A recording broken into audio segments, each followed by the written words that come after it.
जय श्री श्याम भक्तों।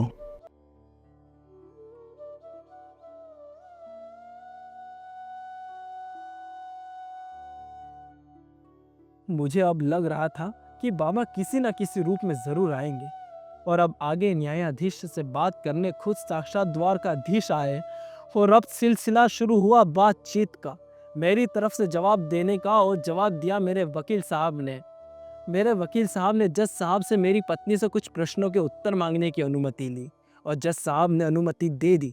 अब मेरे वकील साहब ने मेरी पत्नी से पूछा कि क्या आपको शादी से पहले पता था कि लड़के की इनकम कितनी है। पत्नी ने कहा हाँ उसे पता था। फिर वकील साहब ने पूछा कि क्या उसे लगता है कि करीब करीब 2 लाख रुपए महीना कमाने वाला व्यक्ति एक ऐसी लड़की से शादी करेगा जो कि अनपढ़ और ठीक से बोलने में भी सक्षम नहीं है, वो बातों ही बातों में हकलाती है। या उसे लगता है कि 2 लाख रुपए प्रति माह कमाने वाला व्यक्ति 32 साल की उम्र में शादी करेगा। क्या उसे ये लगता है कि 2 लाख रुपए प्रति माह कमाने वाला व्यक्ति दहेज के नाम से सिर्फ और सिर्फ 5 लाख रुपए की डिमांड करेगा। क्या उसे लगता है कि दिन भर मेहनत कर रात में अपनी डांस क्लास में बच्चों को डांस सिखाने के बाद किसी भी व्यक्ति में इतनी एनर्जी बची हो कि वो शराब पीकर अपनी ही पत्नी के साथ मारपीट कर सकता है। हर महीने 2 लाख रुपए कमाने वाला व्यक्ति आज आप सब के सामने बस इसीलिए खड़ा है कि जज साहब ताकि उसे भी न्याय मिले, उसे वो सब कुछ वापस मिले जो ये लुटेरी दुल्हन इनके घर से लूट कर लाई है। इतने में जज साहब बोले कि इस रिपोर्ट में तो लिखा है कि लड़की वालों ने भी दहेज में घर की ज़रूरतों का सारा सामान जैसे TV, fridge, cooler, sofa, washing machine, अलमारी आदि सामान दिए हैं। तब हमारे वकील साहब ने कहा कि सर उसके आगे ये भी तो साफ साफ अक्षरों में लिखा है कि इन लोगों के पास उनमें से एक भी सामान का कोई पक्का बिल नहीं है और वो इसीलिए नहीं है क्योंकि इन सब इतने सारे सामान में से इन्होंने एक भी सामान इन्हें शादी में नहीं दिया। इनके खुद 2 मामा वो मीडिएटर और शादी के रिसेप्शन में आए करीब करीब 150 लोगों में अगर एक भी व्यक्ति ये बोल दे कि ये लड़की वालों ने दहेज में ये सब सामान सही में हमें दिया है तो आप जो सज़ा हमें दोगे हमें मंजूर होगी। आगे आपको कोई भी फैसला सुनाने से पहले एक बार इस केस को ओपन हॉर्न देना चाहिए क्योंकि ये शादी कम एक नाटक ज़्यादा है जिसमें लड़के का मान सम्मान दांव पर लगा है। हो सकता है सारे सबूत देखने के बाद आप खुद लड़के के पक्ष में फैसला सुना दें।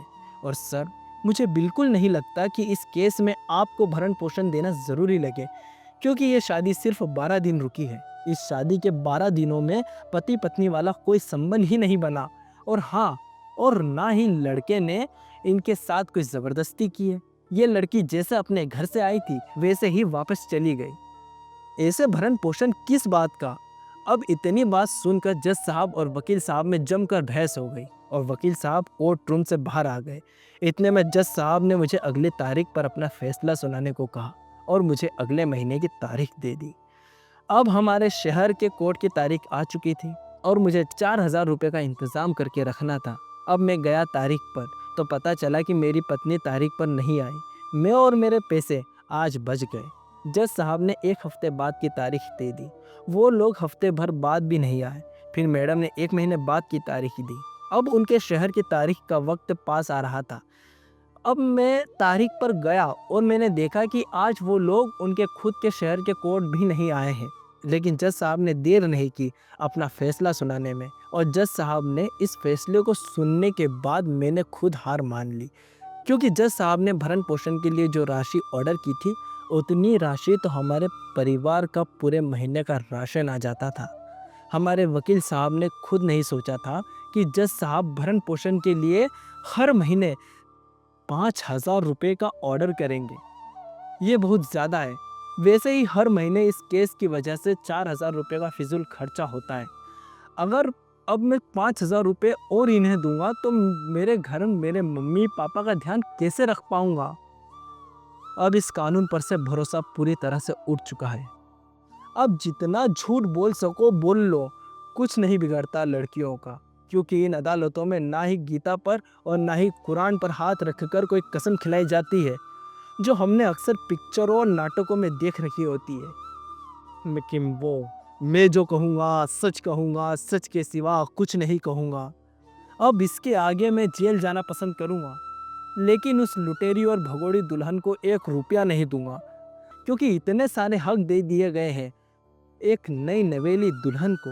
वो चाहे जैसे चाहे वैसे लड़कों के परिवार वालों को अपनी उंगलियों पर नचा सकती है, और इस तरह से फ्रॉड लोगों को जन्म भी ऐसे ही कानून दे रहा है, जो ऐसी लड़कियों को सपोर्ट कर रहा है और चीख चीख कर बोल रहा है कि ऐसी लड़कियां जितना जिसका गलत कर सकती है करे। पुलिस, वकील, कानून सब इन्हीं के साथ है। ऐसा नहीं है कि कानून, पुलिस इन सबको नहीं पता कि अब ये सब एक बिजनेस बन चुका है, लेकिन सब चुपचाप बैठे हैं। अभी मुझे भी बिल्कुल नहीं पता कि इतने सबूत होने के बाद भी मुझे न्याय मिलेगा या नहीं। इसके आगे का कानून क्या होगा कुछ नहीं पता। जैसे तैसे ये केस नज़दीक आता रहता है, वैसे वैसे मेरे लिए तकलीफ बहुत ज़्यादा बढ़ती जा रही है। मैं हर तरह से टूटा हुआ हूँ, इमोशनली, फिजिकली, मेंटली। लेकिन अब तक मैंने कभी किसी से कोई हेल्प नहीं मांगी, और ना ही एक बार भी उन लोगों के आगे झुका। उन्होंने हर तरह का कानून का सहारा लिया। मुझे तो 2 साल हो गए, अब तक एक भी बात समझ नहीं आई। एक जज साहब को 6 वकील आवाज़ दे रहे। जज साहब उन सब की बारी बारी से बातों को नोटिस कर रहे, जवाब वहीं दे रहे जहां ज़रूरत है। हमसे कोई बात नहीं कर रहे, हमसे हमारी तकलीफ़ नहीं सुन रहे। हर बार 2 से 3 सवाल पूछकर अगली तारीख दे रहे। वकील साहब हर तारीख पर अपनी फ़ीस ले रहे। अब तक जो भी काम हो रहा वो सिर्फ पैसे देकर हो रहा। अब कोई रास्ता ही नहीं समझ आ रहा है कि आगे क्या रास्ता बचा भी है या नहीं।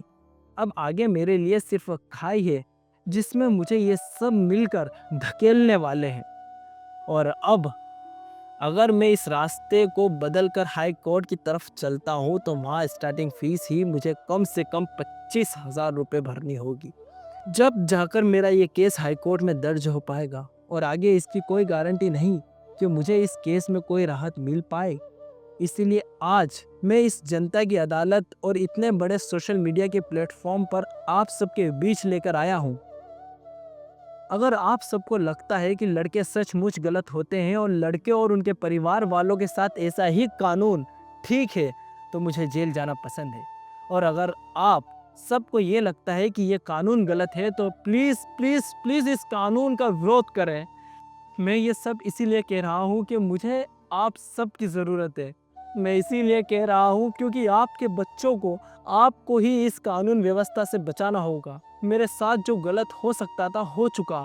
मेरी लाइफ के वो 2 साल पूरी तरह ख़राब हो चुके, जिसमें मैं अपने करियर को और आगे ले जा सकता था।